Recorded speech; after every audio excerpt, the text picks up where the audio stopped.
બોલો સદગુરુ महाराज की जय। आज के आनंद की जय। अस्थि भांति पेरे सिंधु की नाम रूप जंजाल, लिखित आत्मस्वरूप निज है तत्काल। नाम लिया तो सब लिया सकल शास्त्र का भेद, बिना नाम लड़के गया पट पर चारों वेद। नाम जड़ों में रम रहा न जाने मिला कोई, जैने सदगुरु साचा मिलिया उनको मालूम हो। देह विना हरि नाम लेने करिए कोटि उपाय, बीजा कोई साधन आदरी हृदय सूजन थाय। ये नाम तो नाम से न 52 अक्षर निबार, गोचरे गुंज करो तो उतरशो बहु पार। बोलो सदगुरु महाराज की जय। आज આપણે એક સચ્ચે વિચાર ઉપર સત્સંગ કરીશું। જાગ્રત અવસ્થામાં અનુભવતા શબ્દ, સ્પર્શ, રૂપ, રસ, ગંધ એ વિષયો ભિન્ન સ્વરૂપવાળા હોવાથી તેઓ એકબીજાથી જુદા છે, પણ તેમનાથી જુદું તેમનું જ્ઞાન એકરૂપપણાવાળું હોવાથી ભેદ પામતું નથી। દાખલા તરીકે લોટો, ગોળો, ઘર અને મેઘ એ પાંચેય બાજુ અલગ અલગ છતાં પણ તેમાં રહેલું આકાશ એક જ છે।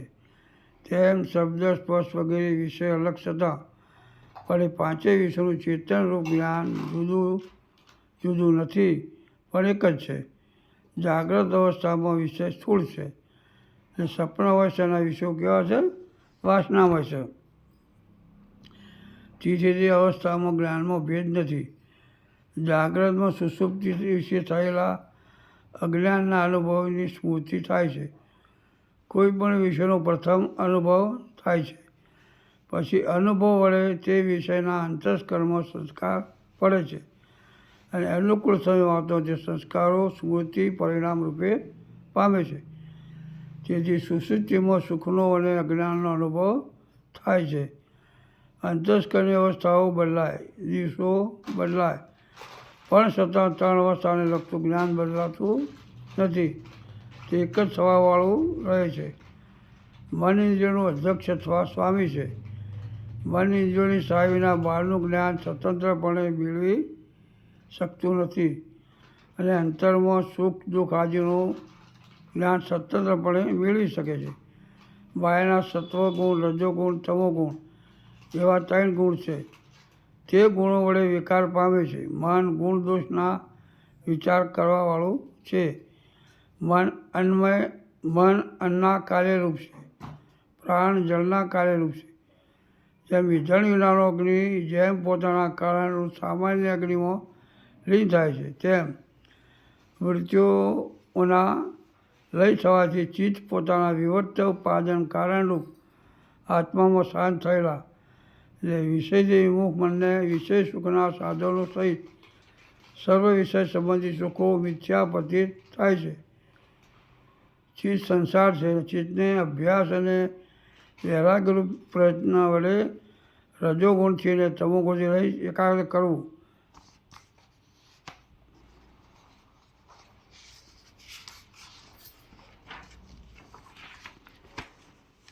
ચિત્ત આસક્ત થાય છે તે રૂપે તે મનુષ્ય થાય છે। ચિત્તના સંસર્ગથી જ આત્માને સંસારપણું છે। જેનું ચિત્ત નિર્મળ હોય તે જીવાત્મા પોતાના વાસ્તવિક સ્વરૂપમાં સ્થિત થઈ અવિનાશી આનંદનો અનુભવ કરે છે। ચિત્ત જેવું શબ્દ વિષયમાં આસક્ત હોય છે તેવું જો તે બ્રહ્મમાં આસક્ત થાય તો આ સંસારમાં સર્વ મનુષ્ય મોહરહિત થઈ પોતાના પદમાં આરૂઢ થઈ રહે છે।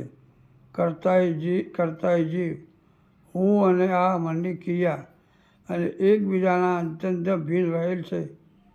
ગંધાદી વિષય સર્વને જે ચેતન રૂપે આત્મા એક જ સમયમાં પ્રકાશિત કરે છે તેને સાક્ષી કહે છે। તે સાક્ષી નૃત્યશાળામાં રહેલા દીવાની પેઠે હું રૂપ થાઉં છું અને હું શબ્દ સાંભળું છું ઇત્યાદિ દ્રષ્ટા દર્શન આદિ ત્રિપોટીઓને એક જ પોતે નિવેકારી રહી પ્રકાશે છે। જે નૃત્યશાળામાં રહેલો દીવો નૃત્ય નૃત્યશાળાના સ્વામીને, નૃત્ય જોનારને ને નૃત્ય કરનારીને સમાનપણે પ્રકાશે છે. એ તેમનો અભાવ હોય ત્યારે પણ તેમના અભાવને પ્રકાશે છે. તેમ સાક્ષી અહંકાર ને વિષયો ને અને બુદ્ધિને જાગ્રતમાં અને સપનામાં પ્રકાશે છે. સુષુપ્તિમાં આદિ અવસ્થામાં તે સર્વનો અભાવ થાય છે ત્યારે એ અભાવના સાક્ષીપણા વડે પોતે પ્રકાશે છે. સુખ આત્માનો સ્વભાવ છે. સતત જેમ પ્રકાશને ઉષ્ણતા એ સ્વભાવવાળા જીવાનો એક પ્રકાશ જ ઘરમાં ફેલાય છે, પણ તેની ઉષ્ણતા ઘરમાં ફેલાતી નથી. તેમ આત્માનો ચેતન સ્વભાવ અંતસ્કરણની સર્વ વૃત્તિઓમાં અનુપ્રવેશ કરીને રહે છે અને આનંદ સત્વગુણવાળી વૃત્તિમાં અનુપ્રવેશ પામે છે. જેમે કરી આદિ પદાર્થોમાં ગંધ, રૂપ, રસ અને સ્પર્શ આ 4 ગુણ છતાં પણ તેનો એક ગુણ એક ઇન્દ્રિય વડે ગ્રહણ થાય છે. તેમ આત્મામાં રહેલો ચેતન સ્વભાવ અંતસ્કરની વૃત્તિઓમાં પતિત થાય છે અને આનંદ સ્વભાવ સાત્વિક વૃત્તિઓમાં પતિત થાય છે. લોહિત ચુંબકો લોહને આકર્ષણ કરવાની શક્તિ રહી છે. તે જ્યારે લોહને આકર્ષણ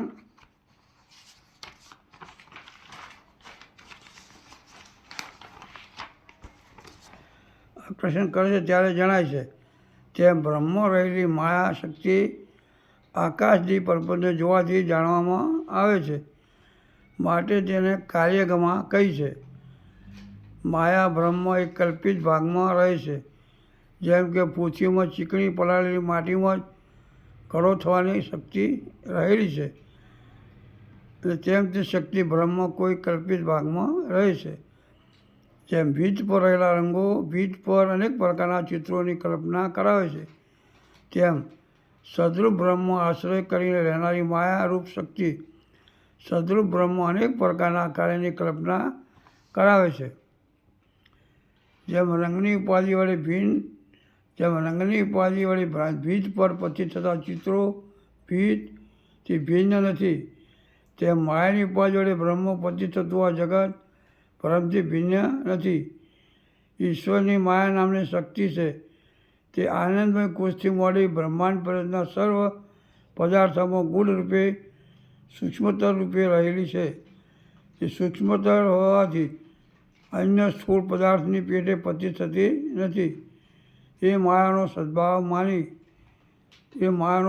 માની એ તો પૃથ્વીનું કઠણપણું, જળનું પ્રવાહીપણું, અગ્નિનું ઉષ્ણતાપણું, વાયુનું સુકાવાપણું ઇત્યાદિ ધર્મો જે વ્યવસ્થિત જોવામાં આવે છે, જે જોવામાં ના આવે એ માયા જળ છતાં તેમાં ચેતનનું સંક્રમણ થવાથી ચેતનવાળી પતિત થાય છે અને તે વડે પદાર્થોને નિયમમાં રાખી શકે છે. માયા સ્વભાવથી બ્રહ્મ ઈશ્વરનો આરોપ થાય છે.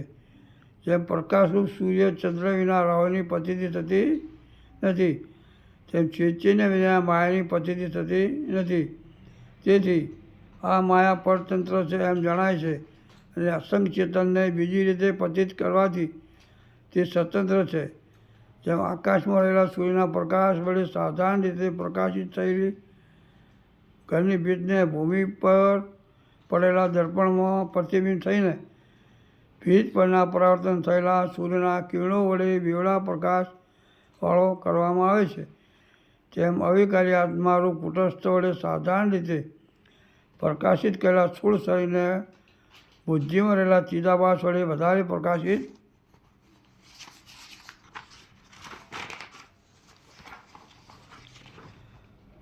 કરે છે. એવી રીતે સ્થૂળ શરીરને કુટસ્થ અને ચિદાભાસ એ બે ચેતન વડે પ્રકાશ થાય છે.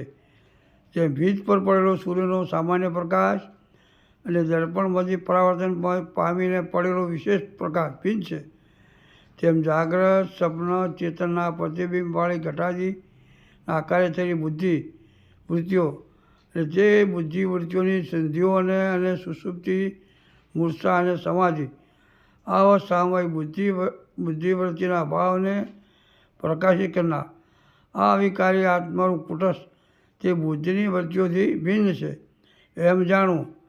બ્રહ્મ એ કોઈ પદ પદાર્થ કે વસ્તુ નથી. માત્ર ને માત્ર અનંત અનાદિ ચૈતન્ય શુદ્ધ પૂજ્ય નિત્ય પાણીથી પતલા પવનથી ઝીણા સૂક્ષ્મ આદમ ને અપરંપારા વળી આર પાર કે નહીં મહી બારા નહીં ગુપત કે નહીં ચાવા પણ નથી તે નિરાકાર દિવ્ય જ્યોતિ સ્વરૂપ તે આવવાવાળું કે જવાવાળું નથી. તે સૂક્ષ્મથી સૂક્ષ્મ નિસ્વરૂપ છે. તેના નિષેધ સ્વરૂપો જેવા કે અજર અમર અરૂપ અમાપ અવ્યય અલય અક્ષય અમૃત અખંડ અચળ અવિનાશી અને અદ્વૈત સ્વરૂપે છે. એ સામાન્ય રૂપે ગુણાતીત અક્ષરાતીત વાચાતીત શબ્દાતીત તુર્યાતીત શ્રવણાતીત સ્પર્શતીત દ્રશ્યતીત રસતીત ગંધાતીત કર્માતીત પૂજાતીત ધ્યાનતીત વગેરે તેના સામાન્ય સ્વરૂપ છે.